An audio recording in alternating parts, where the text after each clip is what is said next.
Corona की दूसरी लहर से पूरा देश जूझ रहा है, तो वहीं देश के स्वास्थ्य मंत्री फिर से अपना रटा रटाया आलाप रट रहे हैं, जिसको लेकर zero TRP anchor Ravish Kumar ने स्वास्थ्य मंत्री के नाम पर एक पत्र लिखा है, जो अब खूब वायरल हो रहा है। इस पत्र में कुछ इस प्रकार से लिखा है कि आशा है आप सकुशल होंगे। बस इतना पूछना चाह रहा हूं कि आप इस्तीफा कब दे रहे हैं। क्या वाकई आपको अपनी सरकार के काम पर इतना भरोसा है? इतने लोगों की वेंटिलेटर, ऑक्सीजन, दवा, इंजेक्शन और इलाज न मिलने के कारण जो हत्या हुई है, क्या उसके बाद भी आपको नींद आती है? आपके स्वास्थ्य सचिव को भी इस्तीफा दे देना चाहिए। जब आप लोगों के होने से कुछ नहीं हुआ, तो इस्तीफा देकर चले जाने से भी कुछ नहीं होगा। अब आपके सहयोगी मंत्री फोटो ट्वीट कर रहे हैं कि यहाँ बेड लगा दिया और वहाँ बेड लगा दिया। अब तो वैसे भी संक्रमित मामलों में कमी आएगी और अस्पतालों में कुछ दिनों के लिए जगह बनने लगेगी। संक्रमित मामलों में कमी आने में किसी सरकार का कोई योगदान नहीं है।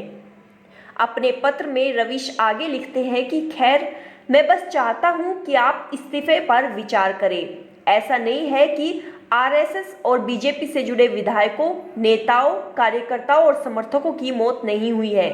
यह मौत नहीं है, हत्या है।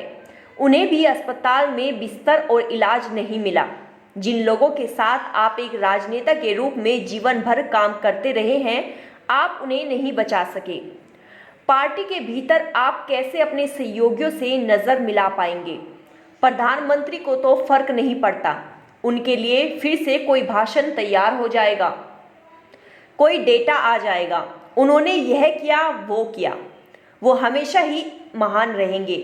इतनी लाशें बह गई गंगा में, उससे भी उन्हें कोई फर्क नहीं पड़ा है। वो इतना नहीं कर सके कि मरने वालों की संख्या सही से गिना सके।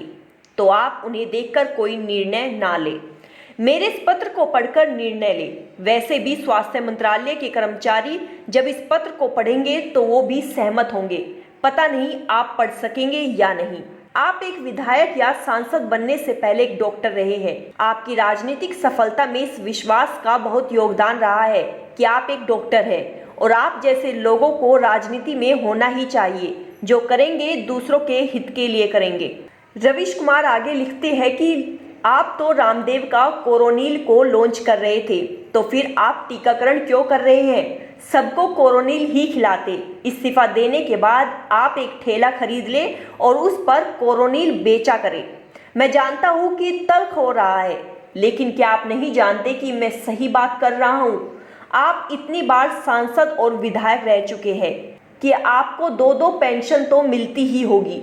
हम लोगों के पास तो पेंशन की भी सुरक्षा नहीं है, तब भी बोलने का रिस्क उठाते हैं। डॉक्टर हर्षवर्धन, आप इस साल जनवरी के आखिर में विश्व स्वास्थ्य संगठन की बैठक में कह रहे थे कि भारत कोरोना से जीतने के करीब पहुंच गया है, जो बताता है कि आप एक डॉक्टर के रूप में भी महामारी की गति को समझने की क्षमता नहीं रखते हैं। आप एक डॉक्टर के रूप में इस वक्त जिम्मेदारी नहीं निभा रहे थे, एक नेता का काम कर रहे थे। इसलिए यह वक्त है कि आप शर्म के साथ इस्तीफा दे दें। इस्तीफा देने से पहले जिन डॉक्टरों की टीम बनाई थी टास्क फोर्स वाली, उन सबको बर्खास्त कर दिया जाए। कौन कितना बड़ा है और कितना पढ़ा है, उनका बायोडेटा मत देखिए। आपकी टीम के सारे लोग असफल रहे हैं, औसत में भी खराब और असफल साबित हुए हैं।